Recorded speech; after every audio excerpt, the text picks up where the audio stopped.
नमस्कार. प्रथम सर्वांना देवशयनी आषाढी एकादशीच्या खूप खूप शुभेच्छा. विठ्ठल विठ्ठल जय हरी विठ्ठल. रामकृष्ण हरी मंत्राचा महिमा असे अपार. रामकृष्ण हरी मंत्राचा महिमा असे अपार. सर्व दुःख मनातील जीवनातून होती पाय उतार. याच अनुषंगानं ज्येष्ठ लेखक श्रीकांत मोरे यांचा दैनिक संचारमध्ये आज प्रसिद्ध झालेला लेख, पंढरीची वारी भक्तीचा अखंड प्रवाह.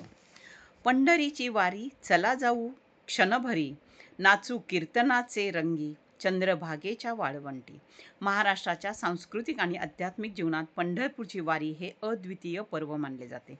दरवर्षी आषाढी आणि कार्तिकी एकादशीच्या निमित्ताने लाखो वारकरी विठ्ठल रुक्माईच्या दर्शनासाठी पायी पंढरपूरकडे प्रस्थान करतात.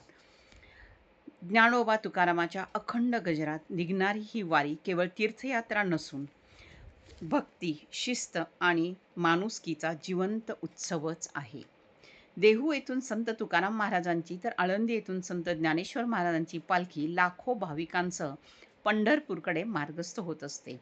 पावसांच्या सरी, हिरवागार निसर्ग, टाळ मृदुंगांचा निनाद यामुळं वातावरण भक्तिरसानं भारून जाते. इंद्रायणीच्या तीरावरून सुरू झालेली ही यात्रा चंद्रभागेच्या वाळवंटात जाऊन पूर्णत्वास पोचते. वारकरी संप्रदायाची परंपरा सुमारे 800 वर्षापूर्वींची मानली जाते.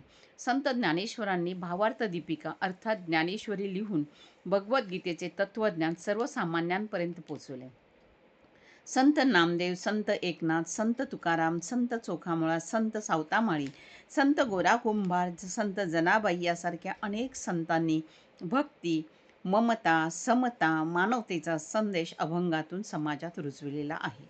आषाढी एकादशीला देवशयनी एकादशी असेही म्हटले जाते. या दिवसापासून चातुर्मासाची सुरुवात होते. त्याचमुळे या एकादशीला वारकरी संप्रदायात अतिशय महत्त्व आहे. लाखो भाविक विठ्ठलाच्या दर्शनासाठी पायी चालत पंढरीकडे चाललेले असतात. त्यांच्या ओठांवर अभंग, हातात टाळ, खांद्यावर भगवा ध्वज आणि मनात विठ्ठल नामाचा अखंड जप असतो.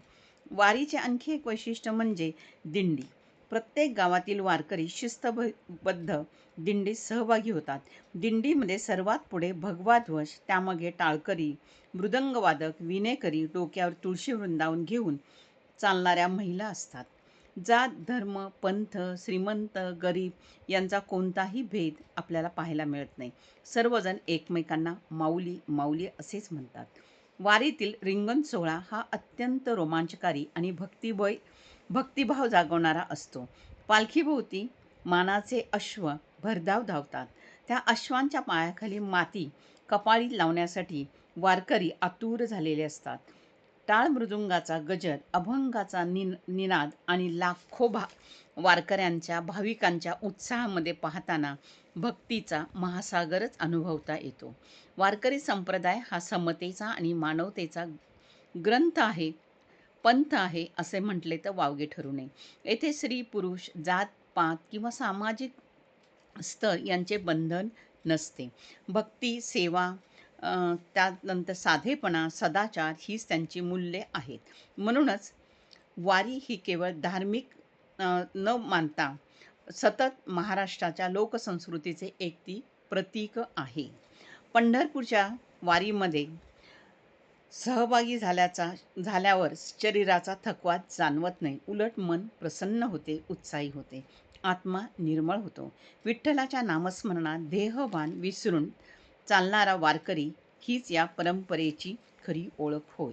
तीर्थ विठ्ठल, क्षेत्र विठ्ठल असेल किंवा विठ्ठल विठ्ठल जय हरी विठ्ठल याचा जयघोष असेल, अखंड नाद असेल, तो प्रत्येकाच्या मनात भक्तीची ज्योत प्रज्वलित करतो. आजच्या धकाधकीच्या युगामध्ये वारी आपल्याला समता, सहकार्य, संयम आणि माणुसकीचे मूल्य शिकवते. विठ्ठल भक्ती ही केवळ देवदर्शनापुरती मर्यादित नसून ती माणसामाणसातील प्रेम, करुणा आणि सेवाभाव जपण्याची जीवन पद्धती आहे असं म्हटलं जातं. म्हणूनच वारी ही महाराष्ट्राच्या सांस्कृतिक अस्मितेचा, लोकजीवनाचा आणि अध्यायाचा अमूल्य वारसा आहे. ज्ञानोबा तुकारामांच्या अखंड नामघोषात चालणारी पंढरीची वारी ही केवळ यात्रा नाही, ही माणुसकी, ममता आणि भक्तीचा अखंड प्रवाह आहे. लेखक श्रीकांत मोरे यांचा फोन नंबर आहे 70 20 6 3 वेळा 0 24. धन्यवाद. आपला परिवार, मनोरमा परिवार.